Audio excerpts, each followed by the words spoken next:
Hey friends, it's TravPlay, and today I'm super excited to show you how to beat Ice Climbers. Keep in mind that my guide won't cover everything, and in the end, usually the better player will win most matchups. And these tips and visual examples will improve your character knowledge, so you'll know what to look out for. I'd also like to thank everyone who contributed to give me info regarding Ice Climbers' strengths and weaknesses. For competitive stage picking, I recommend platform stages because sometimes Nana's AI doesn't cooperate on the platforms, and it can slow down their approach and help you avoid their ice shot. And as for counter picks, Ice Climbers are weak against characters who can outrange them either with projectiles or with swords, and Ice Climbers are good against characters who depend on fighting up close. When it comes to the ranking, most pros rank Ice Climbers as low tier. So to help you consistently beat the Ice Climbers, I'll show you what moves to respect and what weaknesses to exploit.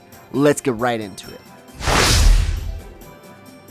First thing to respect is the fact that you're fighting a 1 versus 2 match when facing Ice Climbers. Popo and Nana make a great team, and they can deal a ton of damage in a short amount of time. Popo is the player and Nana is the AI. I like to say Popo is the blue one and Nana is the pink, but so often I see them wearing mixed colors, and it makes it tricky to discern which one is Popo. Instead, look for the player number above Popo's head to tell you which is which. Just like in a 2 versus 1 battle, you can't throw out too many lagging moves. A smash attack against Nana leaves you wide open to get punished by Popo. And for the same reason, don't grab.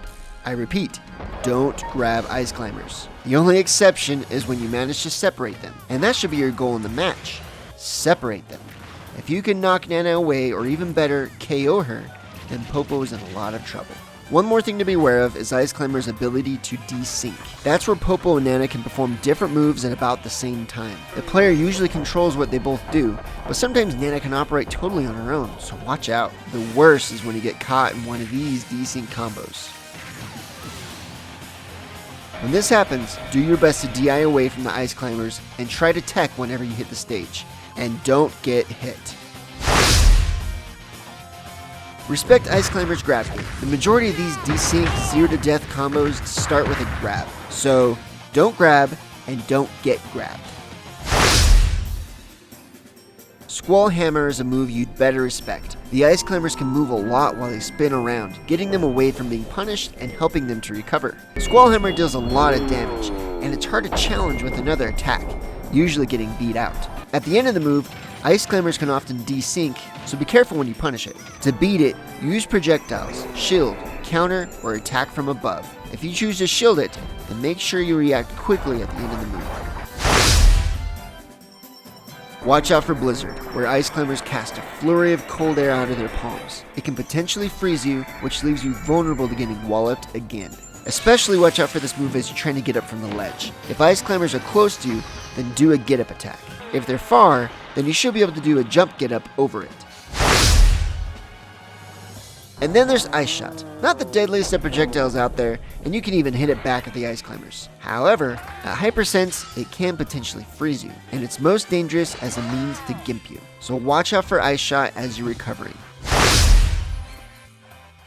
Belay is Ice Climbers' up special, and you should not only respect it as a decent vertical recovery move, but it's also a great vertical killing move with an above average amount of knockback.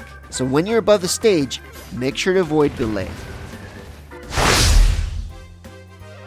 And for all you casual players out there, here's Ice Climber's final smash, Iceberg. This is one of the easier final smashes to avoid. Just move away from the middle of the stage and hang on to the ledge. Yup. Before I get into the weaknesses, please hit the like button and subscribe if you want more content like this. I'd really appreciate it, and it helps a ton.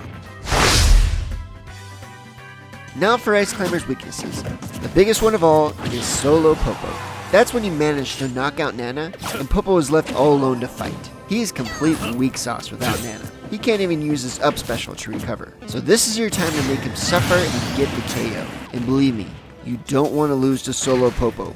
The shame could be overwhelming. They ask you how you are, you just have to say that you're fine when you're not really fine, but you just can't get into it because they would never understand. Ice Climbers are weak against projectile-based characters. They don't have the greatest approach, and projectiles can make that hard for them. And often a projectile will only hit one of the Ice Climbers, causing them to separate, and that's where they're the weakest. Do you remember back when I told you to respect the Ice Climbers' grab game? Well, that doesn't go for the grab itself. Respect their throws, yes, but their grab is the shortest grab in the whole game. Ice climbers struggle against characters with greater range than them. Long swords can make wide sweeps that will hit both of them, while short punches will often hit only one ice climber, allowing the other to punish. So if you got the range, then use it effectively. Thanks for watching the video. If you enjoyed it, please hit the like button and subscribe for more. Also, check out my playlist of how to beat every character in Smash Ultimate. There's a lot of info there. And let me know which character you'd like me to do next. See ya!